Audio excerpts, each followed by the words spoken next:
Good morning, guys. Whew, I'm looking extra light today. Well, today is first, welcome back to my channel. Thank you for joining me on my TTC journey. Today is one of the last pre-exam that I have before my doctor comes up with my protocol. So today is my HSG exam. And as you all may know, earlier this week I had my saline sonogram, which I thought was in Rockville, but it wasn't. It was actually in Waldorf. But today, my HSG is in Rockville. So my appointment is at 7 o'clock. I am leaving probably like 5:45, I think, maybe closer to 6 o'clock. Because it may take me an hour to get there depending on what the traffic is. Even though it's Saturday, guys, traffic is still ridiculous because there's so much commuting and travelers on the road coming through, DC, Maryland, Virginia, going back and forth, like to New York and, further south and stuff like that. So traffic is always ridiculous. But yeah, I'm going to head out now, and I'm not going to stop for breakfast because I made breakfast. Well, I just made me some bacon. So I got me 2 little slices of bacon. And I took my vitamins, my prenatal vitamins and everything like that. Probably not this video, but maybe the video that I do tomorrow, when I discuss my donors and how I selected my donors. Maybe I will go over the vitamins and stuff that I take. But other than that, yeah, let's get this day started, guys.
to put these booties on and this.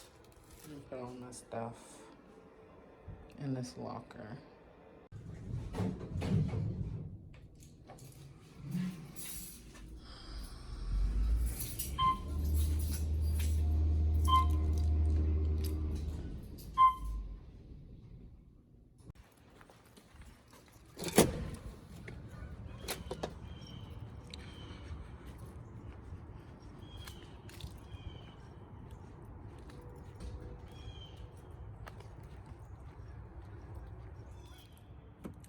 All right, guys, that was even quicker than hold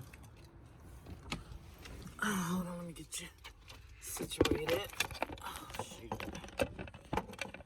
Oh. So that was actually quicker than the saline sonogram. To me, it wasn't as crampy a feeling as a saline sonogram, but you do feel the dye going in. Sorry. But they say to expect a little bit of cramping a little bit later on, and they tell you not to insert anything into your vagina for 24 hours.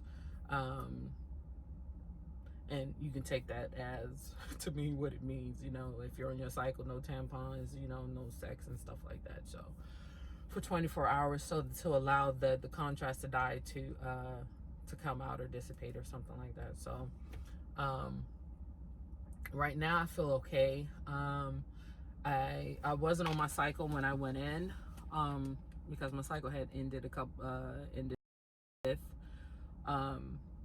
but I did put a pad on just in case. Before I left their office, I put a pad on just in case the dye comes out. I didn't want to, you know, have my underwear or my clothes messed up. So, but otherwise I feel fine. So to give you an update as to what's been going on this week, because I wanted to wait until this appointment was over before following up with the genetics and all of that other stuff. So I'm gonna sit here in the parking lot and I'm gonna try to record this as quickly as possible. As you can see, the sun is starting to come up. I got here while it was still dark, so yeah. Anyway, on Monday when I had my saline sonogram, everything was great. I had scheduled for Wednesday for my insurance program. So I'm with Aetna. So my insurance has a program that people who suffer from infertility can join, but you have to meet certain criterias before they will approve moving forward with any of your procedures. So on Wednesday, I heard back from the nurse who does the overall review of your health and things like that, based off of the records that she receives from your doctor, and then she makes a determination. So basically, because I am healthy and so far all of my tests have come back perfect, and when I say perfect, like perfect, as in, you know, I have the reproductive system of, you know, someone in their late 20s, you know, 30s type of thing, which I did not expect at all. Because my saline sonogram showed that I had a perfect uterus. There was no polyps, there was no imperfections, there was no nothing. It was perfect. And I just had the HSG exam, where they check to make sure that your uterus and your fallopian tubes don't have any blockages. She just told me that everything was perfect. The dye went out the way it was supposed to.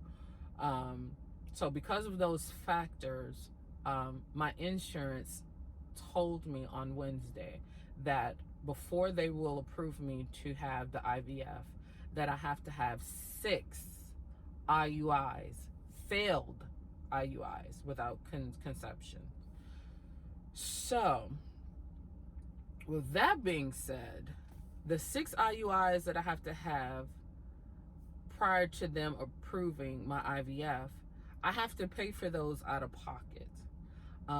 Now, I can either do at-home inseminations, and I have to document everything. I have to, and of course, pay for my own semen, which I was going to have to do anyway. But I'll have to pay for the semen. I'll have to keep receipts of everything, and I can just do my own insemination at home. Or I can pay for my fertility office to do my IUIs, and basically they track everything, and then they determine when I ovulate, before I ovulate, and then schedule an IUI that way.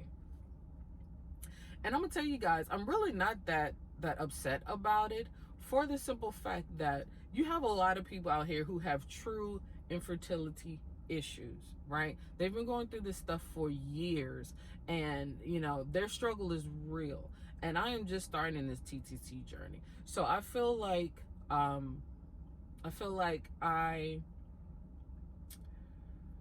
anything worth having is worth working hard for.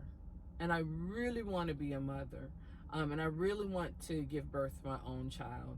And because I am healthy, I thank God that I am healthy enough to go through the process. And it's just like anything, you have to grind through to get to where you want to be. So I feel like it's just my due, it's just my time to, you know, not take any shortcuts and do it the right way. So on the 22nd, I have a follow-up with my fertility doctor, and we're going to go over a plan. We're going to set up a protocol that will work for me to get through the IUIs. And who knows, I may get pregnant off of the IUI. I may get pregnant off the first one. I may get pregnant off the 6th one. I don't know, but it may work. It just may work. So so I'm not upset about it. I'm a little disappointed because my insurance does cover IUIs and IVF at 100% once I meet the criteria. So if it gets to a point where I've tried the IUI 6 times and it's failed, then they will cover everything. But I just got to get to that, which is, again, you know, it's just my time. It's just my due. This is my time to work for it, you know, to work for it, basically. So that's where I'm with that.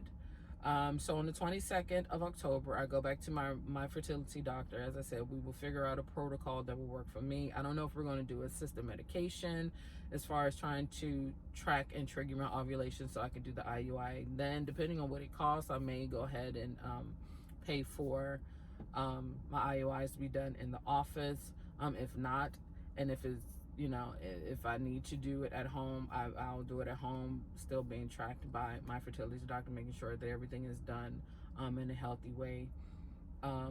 Then so be it. So I will circle back to you guys on the 22nd regarding that aspect of my TTC journey.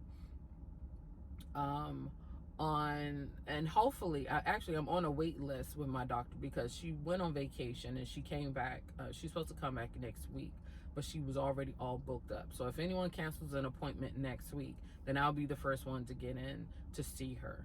So if that happens, then I will circle back once I talk to her, and let you guys know which protocol avenue that I'll be taking moving forward. On Friday, I did have my genetics test, and it said that I'm a carrier for 3 things. One is sickle cell anemia, which I already knew because I have some family members who have it. The other is alpha thalassemia, and the third is something that I can't even pronounce, but it's a eye genetic or something like that, where the eye jumps, you know, moves around and stuff like that, which I don't have, but I am a carrier for it. So Those are the three things that that I'm a carrier for. And when I get, probably tomorrow when I do the video on my donors, I will be able to let you guys know exactly what that third one is, the name of it, and what it actually does.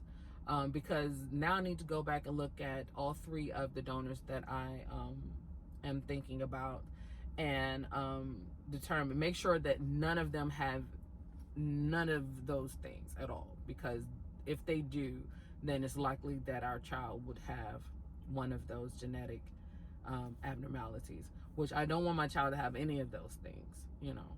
So so when I get home today, that's the first thing I need to do, is go over and see, make sure that none of them have any of those issues. And if they do, then I need to go back onto the donor site, and then you know, one, see if they have any new donors, two, you know, to compare them to what my results are, and move forward from there. So yeah, that's pretty much where I am. So when I got the news from my insurance company on Wednesday, what I started doing was I started tracking which I was already tracking my menstrual cycle. And a few months ago, or last year or sometime, I was tracking my fertility, because I was thinking about doing an IUI at home. But I was like, that's what I got insurance for, you know. So, but what I did start doing on Wednesday was I started tracking my my BBT, my temperature, my ovulation, and I track them in the app. So I'll go over all of that stuff probably in the video that I'm going to make tomorrow, so you all can see exactly what app I use, what products that I use to do that. Because moving forward, that's exactly what I'm going to be doing, tracking those things, and so that I can better pinpoint when my ovulation is. I've also started a journal to track those things, a handwritten journal, and I've purchased some more ovulation kit test strips, because the ones that I had only had a few left from when I was tracking it last year. So yeah, this is not a bad thing, guys. This is just a reset. Okay, this is a TTC reset. So before we get on the IVF, we rewind, we're starting over, and we're going to be focusing on the IUI. And so the good thing that the great thing that I have on my side is the fact that I have had all of these tests done, and that as long as I keep really good records on my fertility moving forward, as long as I don't have any issues, you know, all of this will be good in my favor to show to my insurance that, okay, yeah, she did, you know, she worked for it, and unfortunately she still did not get pregnant, so we need to help her, type of thing.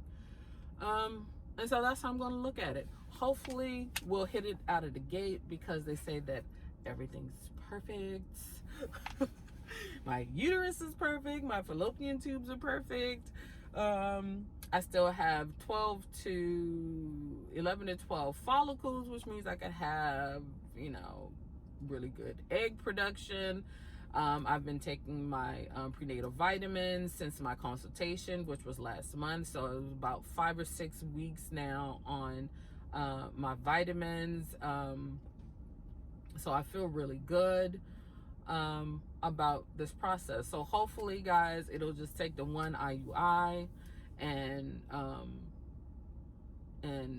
you know, little baby K will be here or will be on his or her way. So stay tuned. As I said, tomorrow I'm going to record a video on the donors that I selected, to go over the vitamins and stuff that I take, the products that I use, and things of that nature. So that's it for today, for the HSG exam, and then, you know, the genetics test, and the follow-up with my insurance program. If you have any questions, as I always say, you can check my my Instagram, my Twitter, or you can email me at any time. I love hearing from you guys, and I will definitely see you guys later. This is just a reset, okay? It's just a reset. Bye, guys. Enjoy your Saturday. So that's Chewy on the left. Well, he was on the left. That's Nyeya. That's Chunck, the black and white.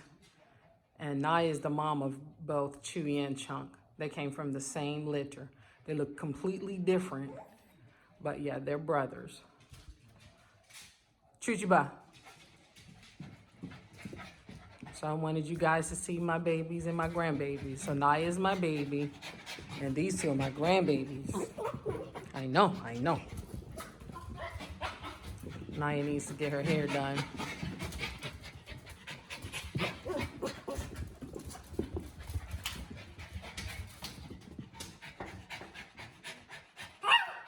Really? Hey, no sirs.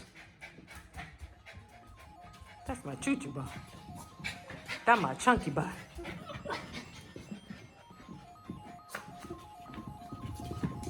That's my Nyeya.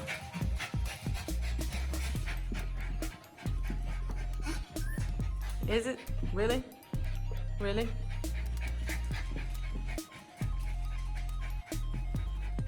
Yes, it is.